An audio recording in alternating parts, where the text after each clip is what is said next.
a pesar de su nombre. Como vamos a ver y ustedes deben haber leído, tiene manifestaciones extraarticulares importantes. Empezamos con un caso clínico.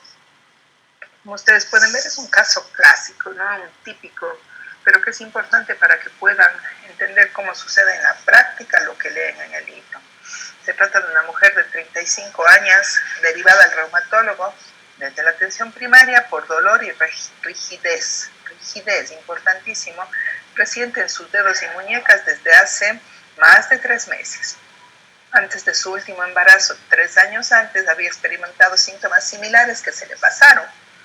Pero con el tiempo, tras el nacimiento de su último hijo, la paciente refiere una mayor intensidad de los síntomas, encontrándose progresivamente más torpe para sus actividades cotidianas y aficiones habituales como jugar con su videoconsola.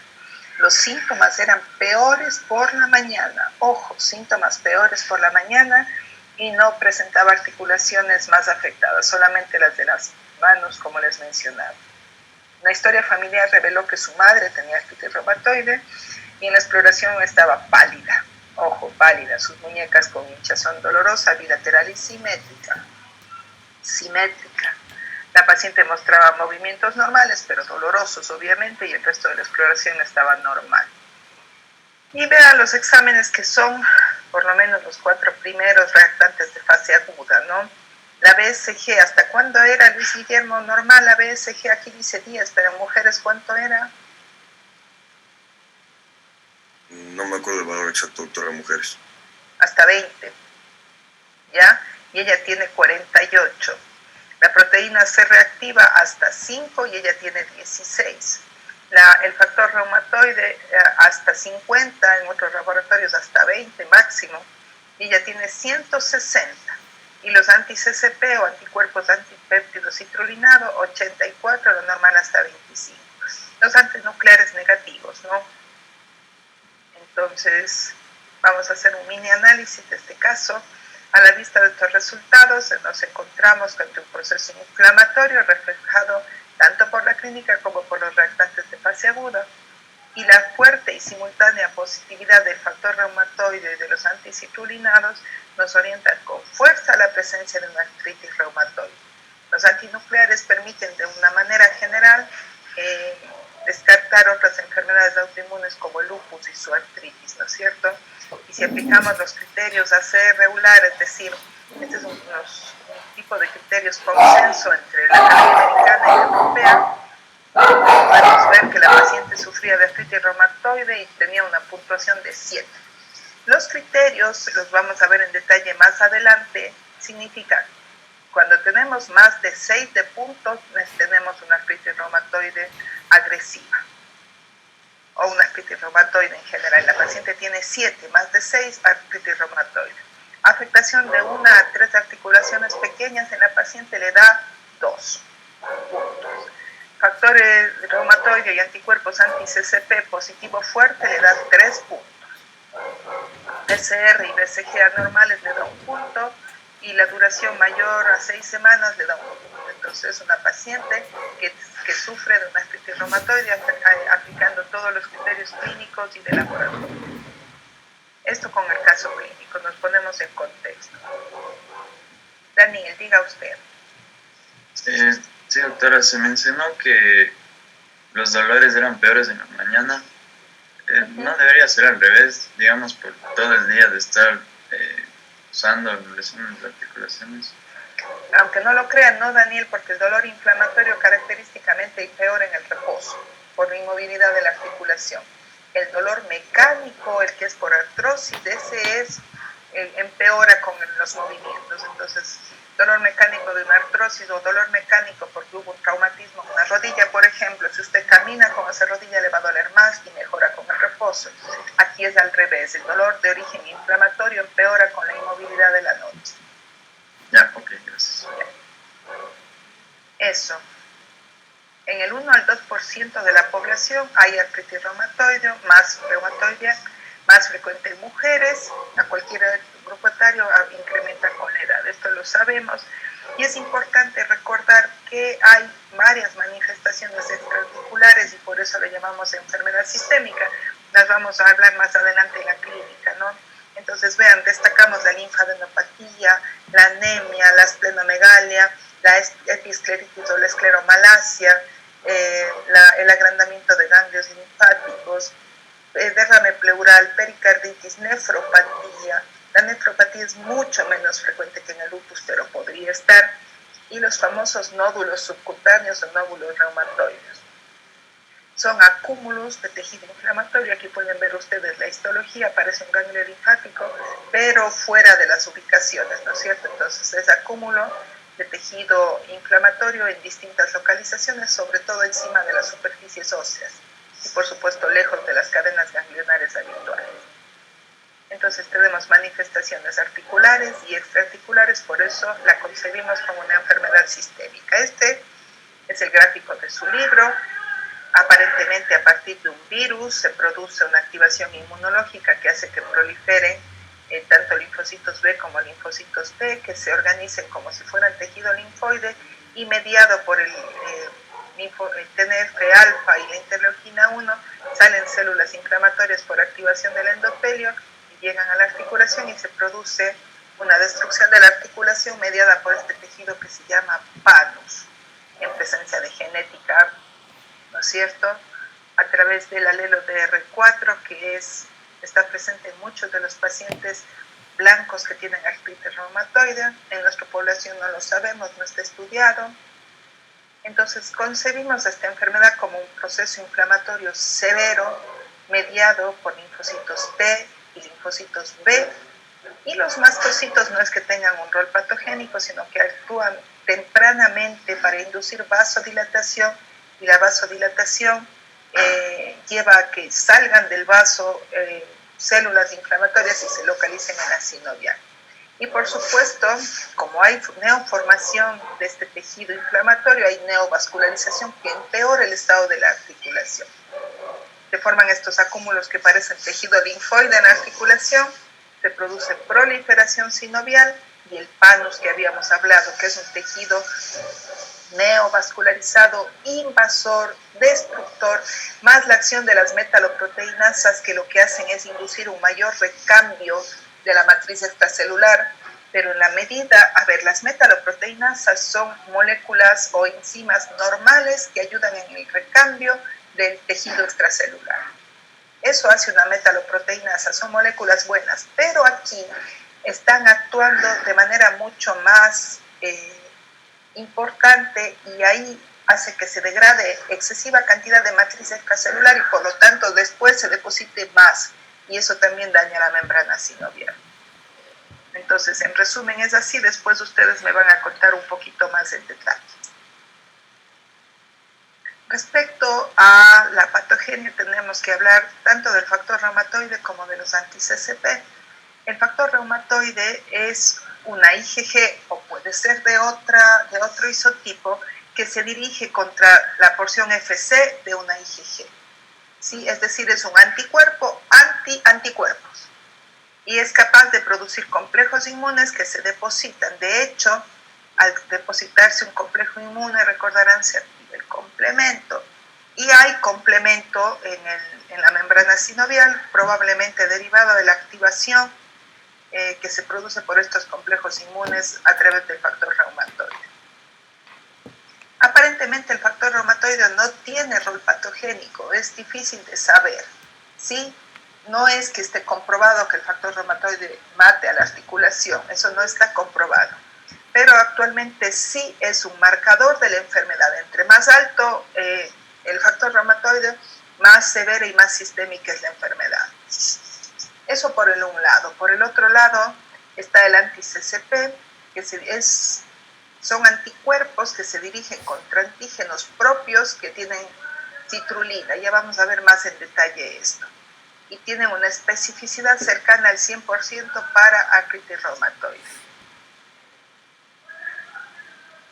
Eso. Clínicamente hablando, después hablamos más en detalle de esto, está la rigidez matinal. Por el mismo motivo, porque el dolor inflamatorio empeora con el reposo y la articulación amanece rígida. Y la rigidez tiene que ser de más de una hora o por lo menos de una hora para que podamos hablar de una rigidez matinal relacionada con artritis reumatoide. En general, chicos, la artritis reumatoide afecta a articulaciones pequeñas, mucho más frecuentemente de las manos. Claro que puede afectar otras más, pero es más frecuente que afecte articulaciones pequeñas. En general, la afectación articular es simétrica y en general no afecta a las interfalángicas distales, sí a las metacarpofalángicas, sí a las interfalángicas proximales, pero en general no a las interfalángicas distales. Ahí es más frecuente la artrosis. La razón no la conozco. Y en general, en las artritis tempranas ustedes ven signos inflamatorios, ven el aumento de volumen, el eritema, el dolor, el calor de la articulación. Pero en las artritis tardías ven las deformaciones que se produjeron por un proceso inflamatorio de mucho tiempo. Entonces ustedes verán, pueden haber subluxaciones, puede haber anquilosis, que ya es rigidez definitiva de la articulación. Ya no es la rigidez matinal inflamatoria clásica, sino ya la anquilosis significa daño permanente de la articulación, como que se osificara la articulación. No confundir los dos tipos de rigidez. Ustedes ven aquí una deformación del pulgar en ojal, ven una clásica desviación cubital, ven las deformaciones en cuello de cisne que se ven acá también. Es decir, son deformaciones clásicas que se producen por proceso inflamatorio mal controlado. Las pacientes tienden a dejar el tratamiento, o a veces hay artritis demasiado agresivas que por mucho que se use tratamiento terminan en esto. Entonces la idea es utilizar fármacos modificadores de la enfermedad de manera temprana para evitar las deformaciones y las secuelas permanentes, aunque suene redundante. Perdonen un segundo.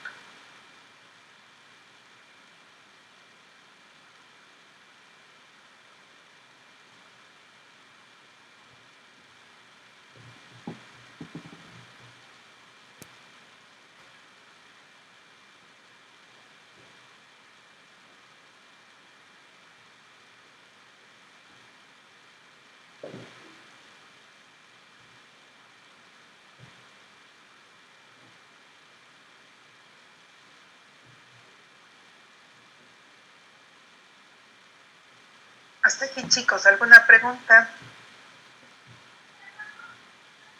Bien, entonces continuemos. Dentro de las manifestaciones extraarticulares, la fatiga, debilidad, pérdida de peso, anorexia suelen aparecer sobre todo en etapas tempranas. Recuerden que nuestra paciente estaba pálida, ¿verdad? Suele haber anemia por enfermedad crónica y hay un síndrome asociado a la artritis reumatoide que cursa con esplenomegalia y neutropenia, que es una manifestación hematológica que se asocia de vez en cuando, no es muy frecuente, síndrome de Penn. Están los nódulos reumatoides, que ya mencionamos, nódulos subcutáneos, puede asociarse a vasculitis, a compromiso visceral, por ejemplo, esplenomegalia.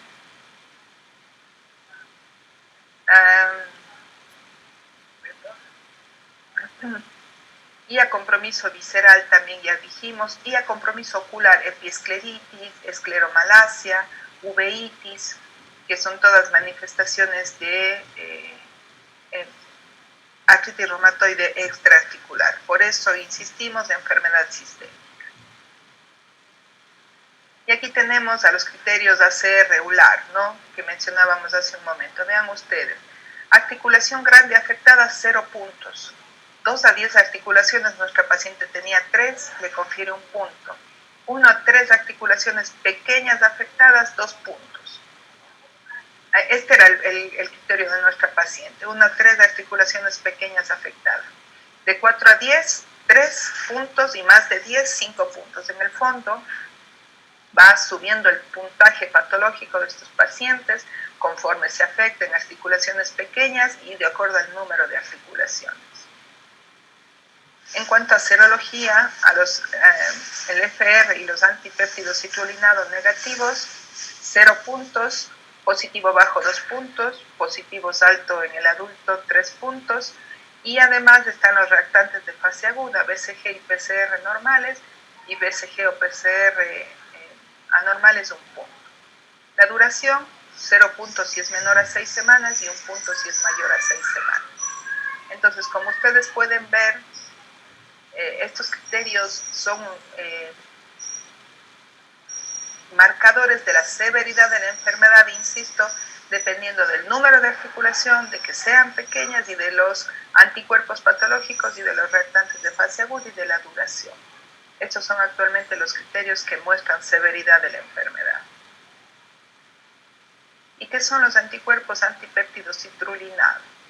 La citrulina es un aminoácido que dice la química que es un aminoácido no proteico, que es intermediario en el ciclo de la urea, un residuo de arginina.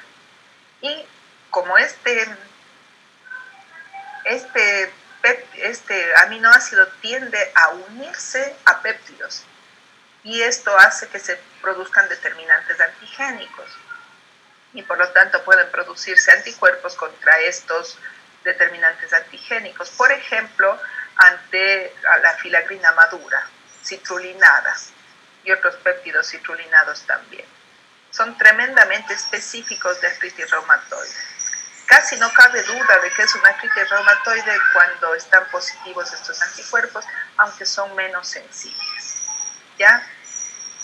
Con las técnicas antiguas se hablaba de una sensibilidad del 60%, ahí les puse un paper en la bibliografía por si a alguien le interesa leer más, pero actualmente por las técnicas actuales se considera una sensibilidad del 80%, entonces mucho más específicos que sensibles. Eso. Ahora vamos a conversar con ustedes un poquito más en detalle sobre la inmunopatogenia que yo les di relativamente resumida, y para eso les pido que participe algún voluntario.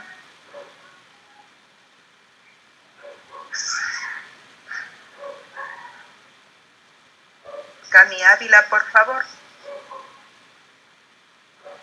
Claro, doctora, ¿de qué le hablo específicamente? De la inmunopatogenia, de la fisiopatología, de la patogénesis. En este caso, de la artritis reumatoide. Sí, del tema que estamos viendo hoy, artritis reumatoide. Bueno, en general, en un pequeño breve resumen, podría decirse que todo se debe ya más tal vez por predisposiciones genéticas, y también que se podría dar también un desarrollo de inflamación de las articulaciones, que todo se da por una respuesta inmune bastante grande. Además, se puede dar por una activación que está mediada por las células T, que funcionan como un factor desencadenante inmunitario ya hacia algún microorganismo. Un locus genético que nos mencionaban que predispone a la artritis reumatoide es principalmente el locus que se encuentra en las moléculas Kase2 de las GNH, que se denomina locus DRB1. Este gen DRB1 va a influir bastante sobre los péptidos que se van a enlazar entre las moléculas ALH DR1 que van a estar relacionadas. Pero le pido por favor que no lea, por favor háganos un resumen, ¿sí? Con la artritis reumatoide. También, bueno... ¿Revisó? A ver, Cami, ¿revisó o no revisó? Porque si se pone a leer me parece honestamente una falta de respeto. Estamos haciendo un resumen, como leer, leo yo también, ¿no? Sí, revisé, doctora, solo que está aquí todo subrayado, pero sí revisé. Aquí está subrayado, yo estoy dando un resumen en el que tengo subrayado. Ya, continúe, por favor. Bueno, ya, también se puede decir que en cuanto a la patogénesis de la artritis reumatoide, se puede observar una respuesta inmune que va a estar provocada por toda la inflamación sinovial y por la destrucción de toda la estructura articular. ¿Cómo me dice usted? Pero escuche lo que dice. Usted me dice que la respuesta inmune está provocada por la destrucción articular. ¿Qué imprecisión? La destrucción articular está provocada por la respuesta inmune, al revés. Sí, la respuesta inmune va a provocar toda la destrucción articular. Ya. Y la inflamación que viene consigo.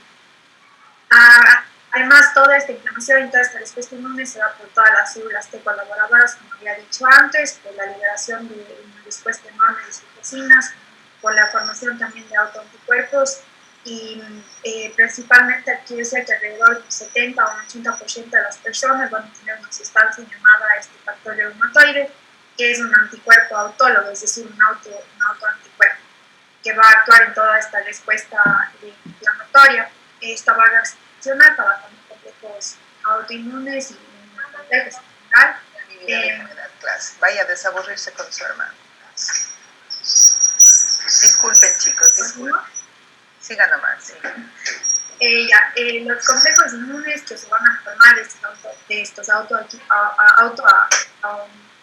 autocomplejos, que había mencionado, es el de la IgR y de la IgG. Estos componentes se van a encontrar en el líquido sinovial y en todas en la sinovia también.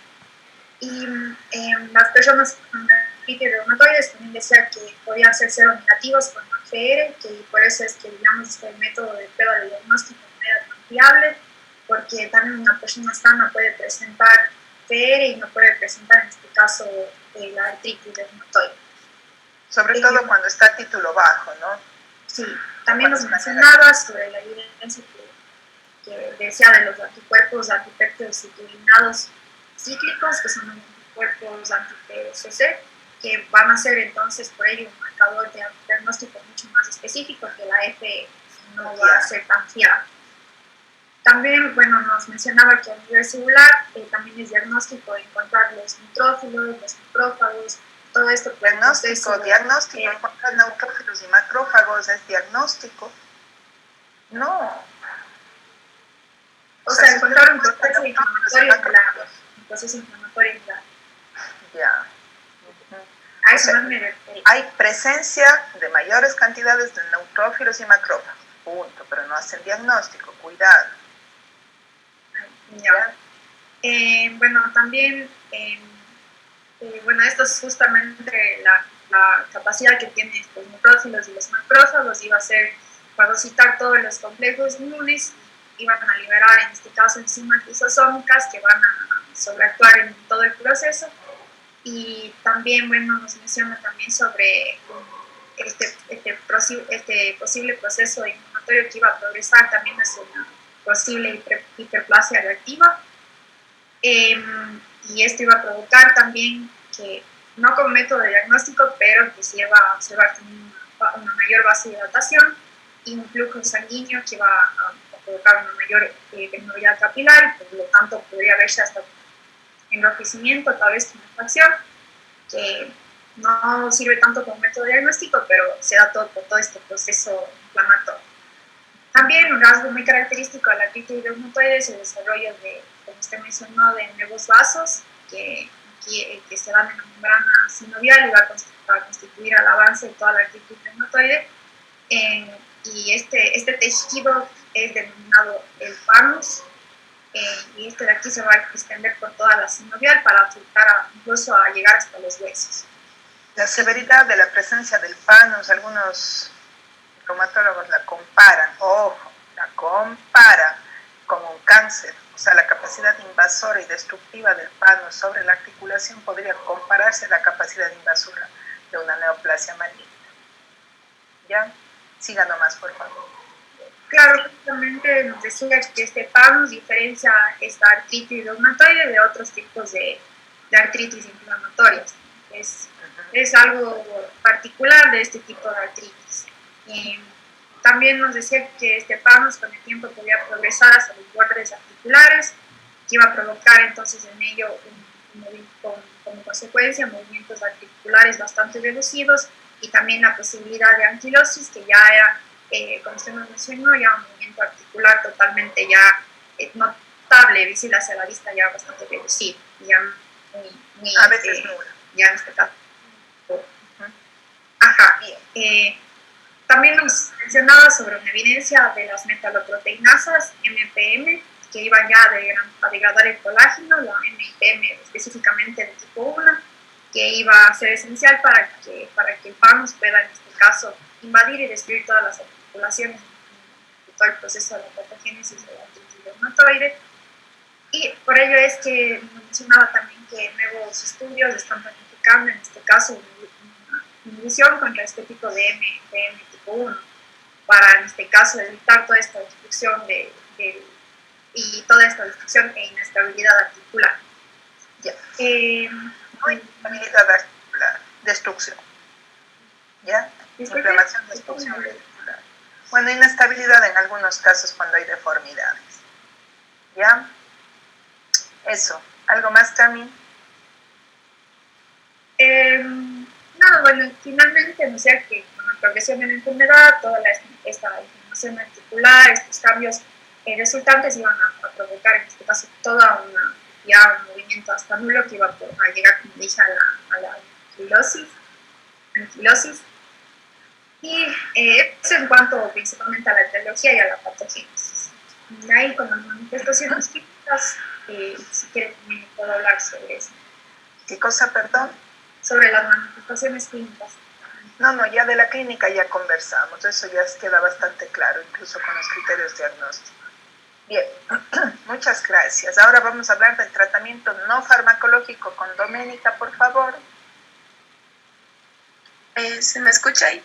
Sí, yo le escucho bien. Hablaba que, o sea, el descanso físico disminuye el estrés articular.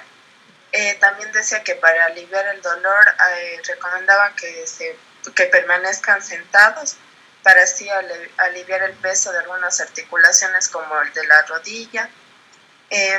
También decía que el descanso emocional ayuda a los músculos a relajarse. Y también que no es solo estar descansando, sino también algunos ejercicios terapéuticos para mantener el movimiento y la fuerza muscular. Decía que se usaban algunos ejercicios isométricos para así ayudar a fortalecer los músculos. Y que estos ejercicios eran impartidos por fisioterapeutas y se hacían diariamente en la casa. También hablaba de compresas frías y compresas calientes, también técnicas de relajación, una postura correcta, y que también algunos pacientes usaban zapatos específicamente para ellos, de soporte, para proporcionar mayor comodidad. Ya, y estabilidad. Bien, Doménica, esas son las bases del tratamiento no farmacológico, que es tremendamente importante, sobre todo la parte de los movimientos controlados, ¿no? Para evitar atrofias musculares y también para evitar mayores daños de la articulación y sobrecargas articulares. Ahora vamos a hablar del tratamiento farmacológico. Perdón. Vamos a hablar de los de primera línea. ¿Cuáles son los fármacos de primera línea para tratar la enfermedad, por favor? Joana Lee. Decía que eran los fármacos, que eran los antirreumáticos modificadores de la enfermedad. Ya. Que estos de inmunosupresores, de inmunoreguladores, y que se había visto que había una mejora cuando no se utilizaban como monoterapia, sino más bien en combinación. De esos hablaba también que podían, o sea, estar dirigidos contra el factor de necrosis tumoral alfa, otros estaban contra la interleucina 1. Y eso. Perfecto. Hay que hacer una diferenciación entre los que son fármacos modificadores de la enfermedad que disminuyen la progresión de la artritis reumatoide y los que son solamente controladores del dolor, como los AINES. ¿Sí? Los AINES no hacen nada contra la enfermedad, solamente alivian dolor, eso es importante. Los fármacos de primera línea para el control de la enfermedad son el metotrexate, la sulfasalacina, un poco menos esta, y la hidroxicloroquina para casos más leves. Pero el metotrexate es fundamental para el manejo de la artritis. Son estos de primera línea, y los de segunda línea se usan muy poquito, cada vez menos. Las sales de oro, la penicilamina, la ciclosporina y la leflunomida se usan cada vez menos. El metotrexate es el más usado junto con la hidroxicloroquina. Luego, esos son los de molécula pequeña, ¿no? Y los de molécula larga son los que inhiben el proceso inmunoinflamatorio. Y aquí tenemos los inhibidores de TNF. Entonces, nuevamente les preguntamos, ¿qué hace el TNF en la inflamación? A ver, por favor, Freddy José Ortiz, ¿qué hace el TNF en inflamación? No, mejor Freddy Calle, por favor. ¿Cuáles son las funciones patológicas del TNF? Bueno, el factor de necrosis tumoral iba, bueno, ya se sabe que son citocinas que van a liberarse sobre todo por, si no recuerdo mal, por los linfocitos T. ¿Ya? Y estas iban ya a intervenir en la inflamación, sobre todo con apoptosis, si no estoy mal.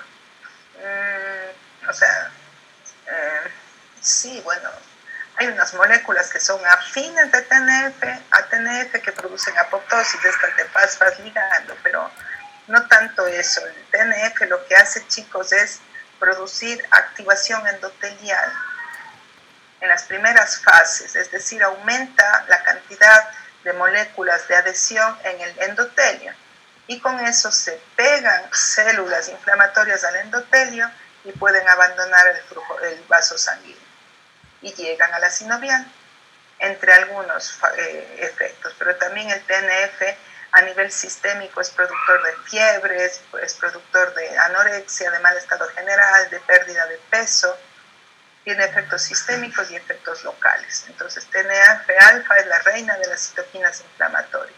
Por lo tanto, si tenemos efectos del TNF de esa naturaleza proinflamatoria, el utilizar un anticuerpo monoclonal, porque estos son monoclonales, ¿no? Como el etanercept y el infliximab, que cada vez se usan menos, estos ya están medio antiguos, pero sí el adalimumab, anti-TNF, estamos modificando también el curso de la enfermedad. Anticuerpos monoclonales utilizados en la artritis reumatoide. Ya, y los que van contra la interleuquina 1, anakinra. ¿Cuáles son las funciones biológicas de interleuquina 1? Por favor, Daniela Bautista. Sí, doctora. De la interleucina 1, ¿me dijo? Sí, por favor. Bueno, la interleucina 1 era también, o sea, estaba también en la inflamación y estas, ayudaba, eran como unos helpers de los glóbulos blancos y de los linfocitos también. ¿Cómo que helpers? ¿Qué me estás diciendo? O sea, como que ayudaban a los glóbulos blancos y a los linfocitos, pero a combatir infecciones. O sea, son citocinas, pero... No, lo que me está diciendo es algo que nunca he leído en ninguna parte. Es una citoquina proinflamatoria que tiene los mismos efectos que TNF-alfa. Eso es, no sé, perdóneme usted, no sé de dónde saco que sea un helper de, como usted dice, glóbulos blancos. Por el amor de Dios, nunca lo había escuchado. ¿Dónde lo leyó? Doctora, yo justo estaba revisando algo de las interleucinas porque teníamos para un trabajo de epidemia, pero ahí tenía del Instituto del Cáncer, decía esa parte. A lo mejor yo me confundí, leí mal, pero... Sí, mándeme la bibliografía, por favor, mándeme una captura de pantalla de la fuente en la que revisó, ¿sí? Ya, doctora, sí la tenía por ahí cerca, ya la envié. Ya, mándeme al chat, ya de una vez para aclarar eso. Entonces, anakinra es el anticuerpo monoclonal anti-interleuquina 1. Un segundo.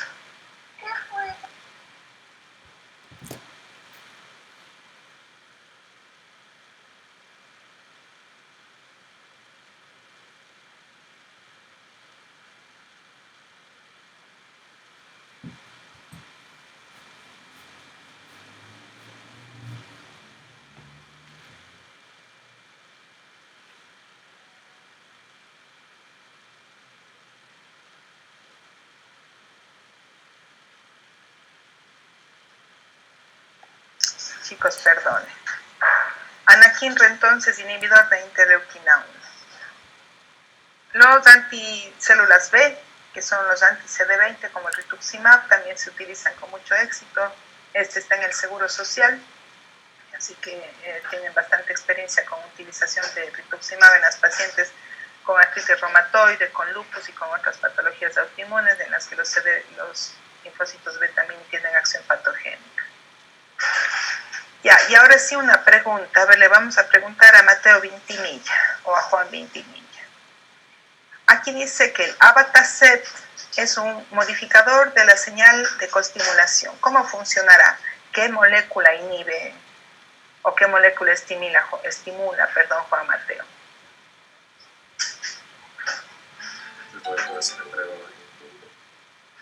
¿Cómo me dice? Pero si eso estudiamos en inmuno. Sí, no, pero... O sea, sí estoy viendo la tabla que ahorita en mi libro, pero no... ¿Se acuerda cuáles son las moléculas coestimuladoras? La segunda señal de activación. O sea, creo que bloquean la actividad de las células T. Sí, pero ¿a través de qué moléculas? Lo que dice es real. Sí está bien, pero ¿a través de qué molécula? Ahí creo que el aro me ayudó el CD3. Nada que ver con el CD3. Bueno, me ayudó más, pero... No. ¿Alguien más que tenga una idea? Por favor. CTLA4. Perdón, Freddy. ¿Es CTLA4? Sí, pero CTLA4 es inhibidor, ¿no? El activador es CD28. Entonces, lo que pasaría aquí, gracias Freddy, gracias por mi salud mental, le agradezco. Entonces, lo que pasaría aquí es que CD28 es la molécula coestimuladora clásica del linfocito T que se une del otro lado de la sinapsis inmunológica con CD80-86 o B71, B72.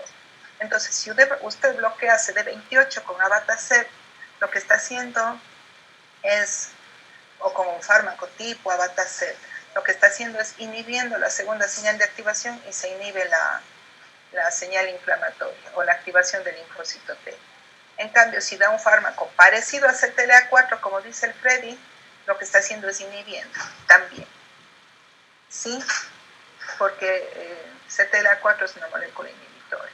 Por favor, revisen eso de inmunología. Como ustedes ven, las cosas que vemos en inmunología no son áridas, no es que sea un capricho darles esos detalles, sino que si ustedes conocen los mecanismos de acción de los anticuerpos monoclonales, pueden utilizarlos adecuadamente y pueden elegir el que es apropiado para su paciente. ¿Sí? Y están los inhibidores de JAK, y JAK es una molécula de transducción de señales, es decir, intracelular, de activación celular para que se llegue a un factor de transcripción nuclear para que se sinteticen proteínas inflamatorias. Si se inhibe esa transducción de señales, pues también logramos inhibir la activación de los linfocitos T. Eso. ¿Alguna pregunta, chicos? Como ustedes siempre terminamos más pronto, no me explico por qué. Aileen Ayora. Doctora, una pregunta sobre lo del reposo. Usted nos dijo que el reposo causaba rigidez, pero igual aquí en el libro dice que puede aliviar. Entonces sería reposo bueno. Controlado, Aileen. Reposo controlado con pausas activas. Okay. No sobrecargar la articulación y no estar sentado todo el día. Pero si la articulación está en relativo reposo sin sobrecargarla, sin hacer esfuerzo, sin cargar pesos importantes, pero cada cierto tiempo se levanta y hace ejercicios controlados. A diferencia de lo que pasa en la noche, que el paciente pasa alrededor de 8 horas acostado, eso es distinto. Durmiendo no se puede levantar a hacer pausas activas. Ese es el problema. Entonces, ejercicio controlado cada cierto tiempo con reposo intercalado. Gracias, doctor. Ya. ¿Alguna otra pregunta, chicos?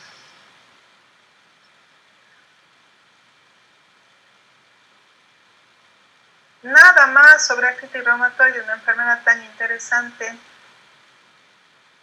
terrible para la calidad de vida, porque aquí hay dolor crónico, terrible, gravísimo, asociado a decaimiento. Nada más. Bueno, pues chicos, entonces nos vemos mañana con lupus. Les quería decir que tengan claro, el ciclo pasado, ¿se acuerdan que tuvieron una semana previa a los exámenes para estudiar? Ahora no la van a tener, pero se va a dar los exámenes en 2 semanas, no en una semana como el ciclo anterior. Entonces tenemos 2 semanas para dar exámenes y 1 semana para dar supletorios, que es enseguida. Y lo importante aquí es que hagan sus horarios y empiecen a pensar en sus horarios de exámenes, porque ya no nos queda mucho tiempo. ¿Sí? Mañana vemos lupus entonces. Muchas gracias. Hasta mañana. Gracias, doctora. Chao, chao.